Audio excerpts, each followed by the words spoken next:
Okay, now that's a better fish. Gotta land him, gotta land him. Good, we got him. We got him. He's a beauty.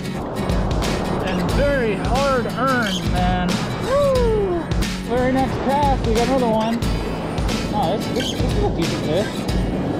Oh, there's one. Woo! He sucked it up.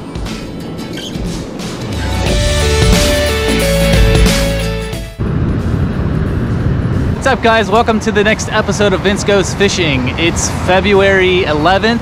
I'm here with Jon Chiarappa. He is a local here around this area. Try to catch some perch.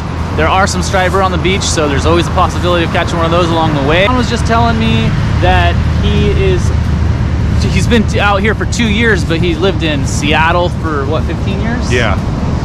He has a background fly fishing for trout, so he's been out here chasing those perch for a couple years. And so you have 2 years of experience perch fishing, basically? Yeah, more than that. Probably 4. Are there any things that you would like to learn today? Just I like the patterns, where the perch are a little bit better, where the striper would be.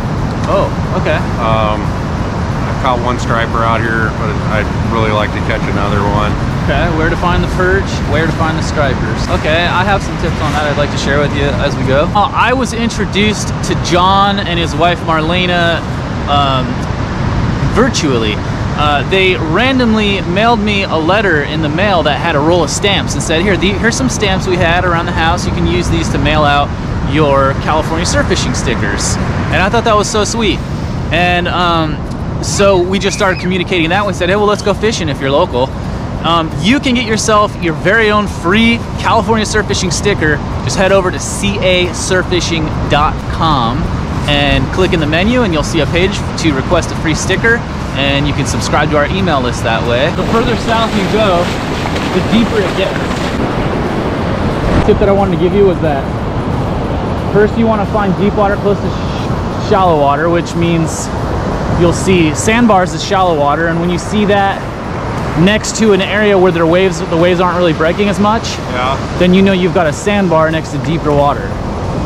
So if I see an area where the waves aren't breaking, and then I see a sandbar within casting distance where it crashes and I can cast over that where it goes kerplunk, then the perch are usually right behind that sandbar next to the deep water.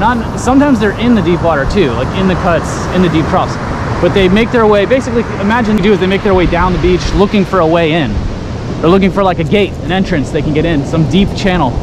So when they find some deep water, they'll come in shallow, and then they look for a sandbar that the waves are crashing on so they can feed on the sand crabs and stuff that's getting churned up on that sandbar. So they use the deep water as a little highway and the sandbar as a buffet. Basically, I look for that deep water, shallow water, and I fish those sandbars. I will cast into the deep water also just to check anybody home or you guys over here, but they're usually feeding most actively off the sandbars themselves. So as long as you see them kerplunking within casting distance and it's next to some deep water, that's where you're gonna find your perch. Now that's a potential where you're gonna find the perch. You're gonna find spots like that all up and down the beach. You might find 20 or 30 of them as you make your way across a few miles, right? There's no guarantees that they're gonna be in any one of them. But if you check in on each spot that you see like that, you'll probably find them along the way. Try to get it dead center down the middle, that's important. So I like the look of that right there. The flip-flops and socks, 2-inch fat paddle tail. Get a little super glue right there around the head of the hook, and then we'll put some around the tail as well. What's your name? Jeff. Jeff. Nice to meet you, Jeff. Yeah. You gonna make your way all the way down? I don't know, at least another good rip. Go get him, bud. Good luck.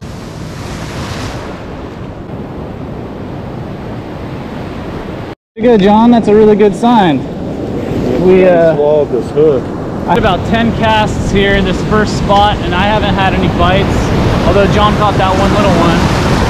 To me, that says there's no hot bite going on right here. Oh, I got my back to the ocean. Not supposed to do that.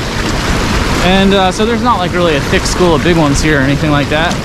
So I actually just want to move on. And as I was fishing, I noticed that the water is still pretty brown right here. Maybe we're still too close to the creek.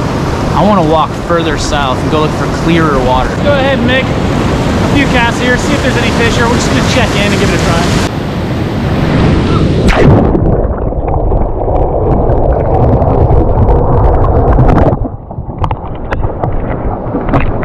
What are you doing, guys?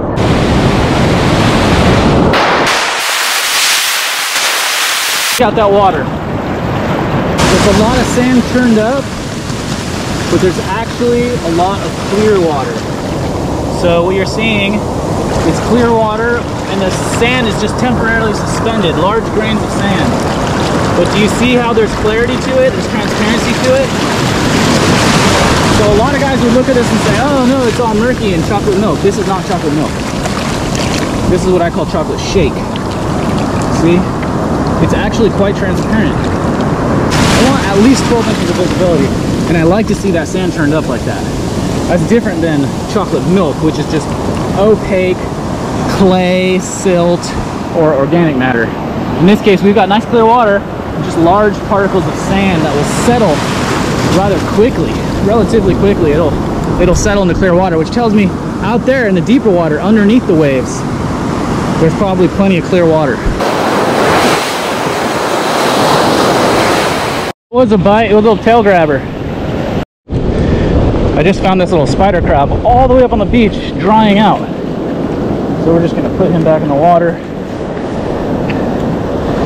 Hopefully he can recover. And now I got my first keeper of the day right here. Come on, we gotta land him, we gotta land him, we gotta land him. We don't want to speak too soon. He's shaking his head like a little fish, but he feels heavy. So let's just hope he's not a spinner. I think it's a decent fish. We'll be looking at least an 8, like a 10-incher. Come on, you little stinker. There he is. Exactly. A small but decent. John's got landed his second fish of the day. He had another one on earlier that popped off, so that's 3 fish right here. Within a few minutes, so maybe we just found them. And John picked the spot. I said, do you see any structure you'd like to take a whip at? And he said, how about right here? I said, let's go. And now we're catching the fish, so thank you, John. John found the fish today. There's a little dinker. Just let him swim away. Swim away! Swim away! Swim away! Okay, now that's a better fish. He is got bigger head shakes. This will be the best fish of the day so far. Gotta land him, gotta land him. Taking it nice and easy. Keeping the rod bent. Nice balanced amount of pressure. Kind of on the gentle side. So we don't pull the hook if he's fairly feisty fish though. There he is. Please don't come off right there. Okay, I think he's good. We got him. We got him. He's a beauty. That's a beauty. And very hard earned, man. Woo! We'll be walking about 7 miles a day, I think. Oh, he's hit pretty good. Pretty deep, and in the bottom, right there. Very next cast, we got another one. We went for a nice run initially. Oh, look! He's tiny. Wow, man, he's sprightly. I'm gonna let this one go. Water. Bye-bye. Alright, so I think we're up to like 7 fish right here.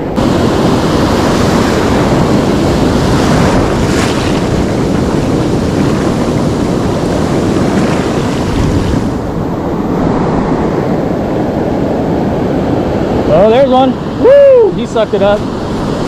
Yeah. Alright, that's fish on. Yep, yep. That feels like a keeper. He feels pretty heavy. He's not even shaking his head right now. He's just cruising. Just putting up some pressure. Look at this. He is not even shaking his head. He's just... There he goes. There he goes. Alright, let's see if we can... Oh, he's a good one. I mean, he looks like he's barely hooked. Is he? Well, that must be number 8 for us in this spot. He was hooked much gentler. Oh my gosh, he has another hook inside of his mouth. This fish had eaten someone else's bait. He has a hook inside of his mouth. He's still hooked. And the line is broken off right there. All right, guys, there's the result of our brutal hike of a fishing session. I think we probably walked 7. How was that for you, John? It was a hard hike, but it was worth it. I'm sorry. I do that to everybody. That's what I do, though. I walk to pole 5 and I fish down there and I fish my way back, and it is a lot of exercise, but that's not a bad thing.